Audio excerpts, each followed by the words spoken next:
Hello, everyone. Let's discuss the question of overcoming your depression and one very important thing that might be contributing to the inability to overcome depression, as well as other mental illnesses for that matter.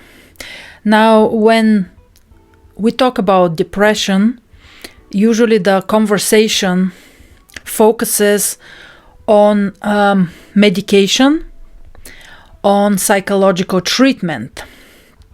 These two things, and rightly so, right? Because these two things really bring results. However, I want to argue that there's a third thing that really is important if we want to make a long-lasting change, if we struggle with depression and another mental illness, for that matter.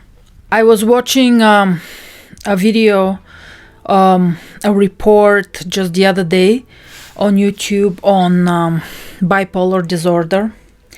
And at the end, the interviewer asked the two people who were the two case studies for this video one very interesting question at the very end. And the question was, would you be willing to live without this condition? Which is a very interesting question. And at first glance, especially for people who don't deal with mental illness, it would seem like, well, of course, that's the whole point, right? That's exactly what people are striving towards, is to become free of this. However, it is not so simple. As everything that somebody has lived with for a long time, we tend to make an identity out of the depression or another mental illness. So, for example, when this question actually came to my mind when I was 20 years old, 20 years ago, I had already struggled with depression for 9 years, since age 11. And I remember this was a very scary question because thinking about the possibility of living without my depression suddenly felt very scary, because depression had become a part of me. It was going to be like cutting apart, not just even cutting a part of me, but just almost like killing my whole identity, because it was centered around my depression. Moreover, it was very scary because it was like jumping into the unknown. I really did not know who I was going to be without this. It seemed like it's like annihilating your whole identity. If this is gone, then who am I going to be? It's a very scary prospect, because this is what you have lived with your whole life. So the interesting thing is, of course, that I noted with a certain dose of surprise, I guess, is that both people said, no, I wouldn't want to live without my depression, my bipolar disorder. And it is funny because the whole video was focused on how much effort they're spending on medication. Again, this is not a criticism by any means. It just pinpoints a very typical human psychological characteristic, which is that when we live with something, it becomes part of our identity, and that is why it is so hard to shake it off.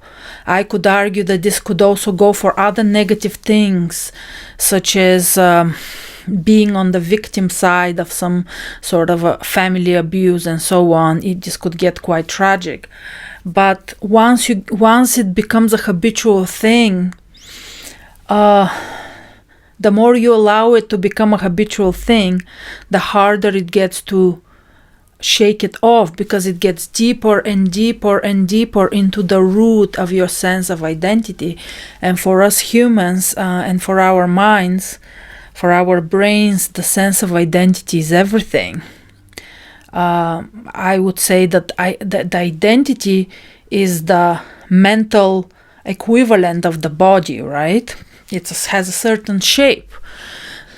So to say I don't want this would means is almost like you're killing that identity, which you are. I would say yes, medication and going to a psychologist, this is all great, but I would say at the beginning of all this, you really have to sit down and ask yourself this question: do I really want to be free of it? Am I ready to shake it off? Am I ready to risk being somebody else? It's like jumping into the abyss, jumping into the unknown. Because without definitely and resolutely saying, yes, I want to be free of it, you will have, of course, you will manage your condition with the right medication and the right psychological help, but you will continue to live with it. Because in a way, this is your desire, right? So I encourage anybody who is struggling with a chronic condition, especially depression, to ask themselves, do I really want to be free of this? And this entails a disidentification from this, which means that you have to decide that your essence is something different from the depression. You have to see the depression as something external to yourself. You have to see yourself as whole without this. So for me, it was helpful, like I saw it as a monster. They say in some books that you can give a name to the monster. That again kind of separates it as an identity. And you can do this also to other negative feelings such as anger. You can see it as a separate entity that has its own name. Now the question comes how to disidentify, because this is easier said than done. Because the thing is that this may work to some extent when you're feeling good and you're reflecting, but when you're on the part of the cycle, when you're in it, so because it's a wave, and when the wave is coming your way, the current is going your way, and you're just being pushed by the current, you're again becoming one with it, and it's extremely difficult to see yourself as separate. This is a long process, I'm not gonna lie. I have been able to disidentify from my depression to a very, very large scale, although there are some moments that it draws me in. Let's not pretend that this is something that's so easy to shake and it never comes back. I think that the key is to learn some meditation techniques, because meditation allows you to calm your mind and to start separating your essence, if we consider your essence to be just like pure presence without words, to separate that from the thoughts. And ultimately, depression is a stream of thoughts and a very obviously deep stream of very, very powerful emotions. So if through meditation, little by little, you learn to identify more and more with this speechless, calm presence, then it will be easier to just observe those powerful emotions and negative words when they come. And again, for me, for example, this is very difficult to do. But at the same time, since I had this realization and this moment of complete disidentification from the depression, it has never, from that moment on, which came about 5 years ago maybe, it has never had the same power to completely drown me and to completely get me to identify 100% with it.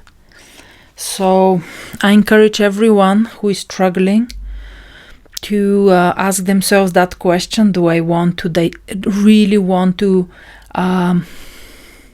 free myself from the depression and not identify with it anymore? Do I really want to live without it? Am I committed, regardless of who I'm going to be after it? Am I willing to take this risk? And if you say yes, then you have to start on the road to working more with your mind, doing meditation, yoga, things like this. They really help. I wish everyone a healthy recovery from depression, as well as better managing other mental illnesses, some of which are even more difficult to shake off. I will see you soon.